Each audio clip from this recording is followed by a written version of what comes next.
I once found myself by the pond, as the first rays of dawn painted the sky with hues of gentle promise.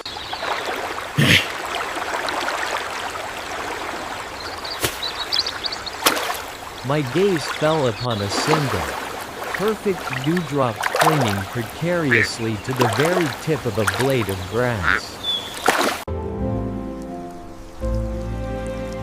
It shimmered with morning light, holding the vibrant orange and pink hues of the rising sun captured perfectly within its tiny sphere. I even saw a miniature, inverted image of a towering oak tree clearly visible in its curved surface. I, Jim, calmly observed it from the edge of the pond, my wise eyes reflecting the quiet morning.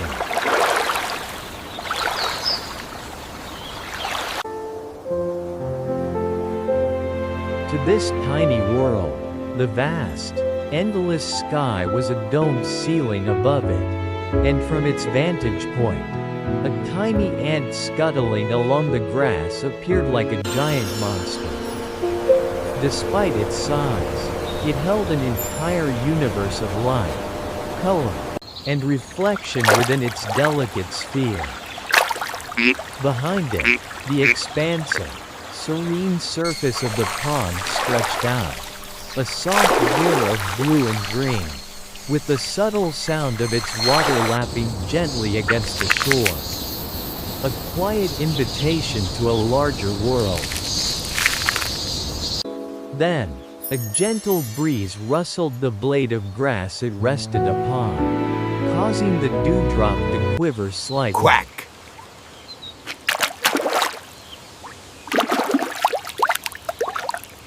My thoughtful silhouette, slightly distorted but recognizable, appeared briefly in the dewdrop as I dipped my head, almost as if I was giving it a silent farewell.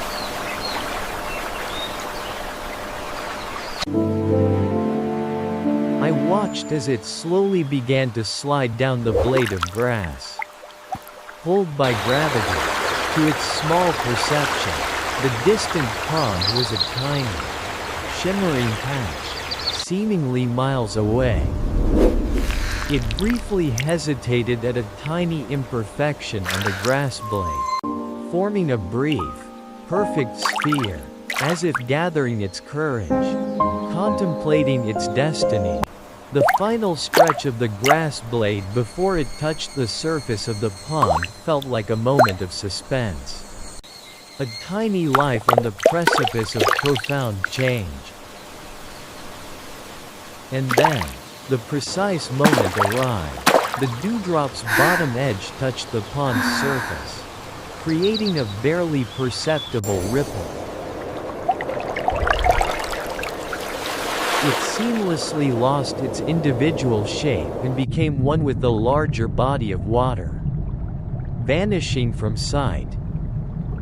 Tiny, concentric ripples expanded outwards from the point of merging, then slowly faded into the pond's stillness, as if the pond was gently embracing its new addition.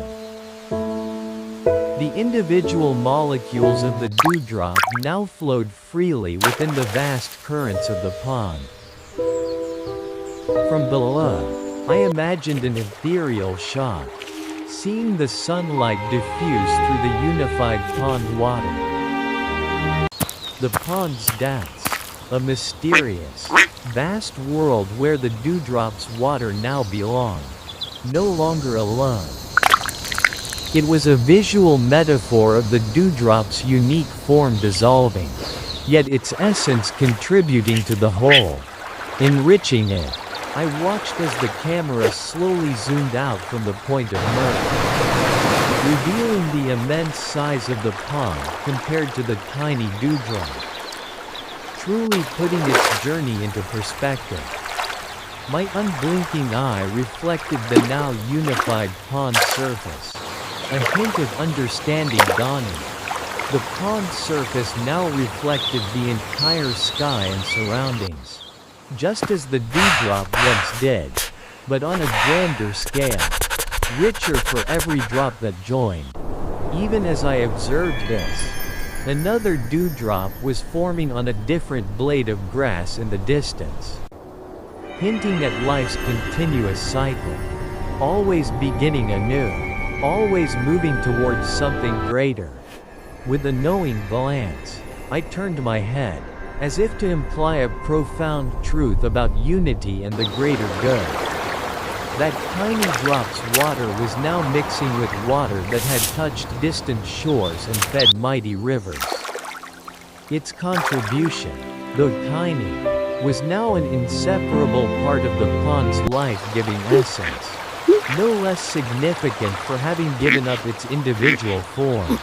Indeed, the entire pond now acts as one grand mirror, reflecting the world, embodying the combined perspectives of countless merged drops. It reminds me of how we all, like those dewdrops, carry our own unique reflections of the world, and how, by bravely embracing the larger currents of life, by merging our spirit with the collective, we don't disappear. Instead, we contribute our light, our essence, our unique perspective to something far vaster and more magnificent than we could ever be alone.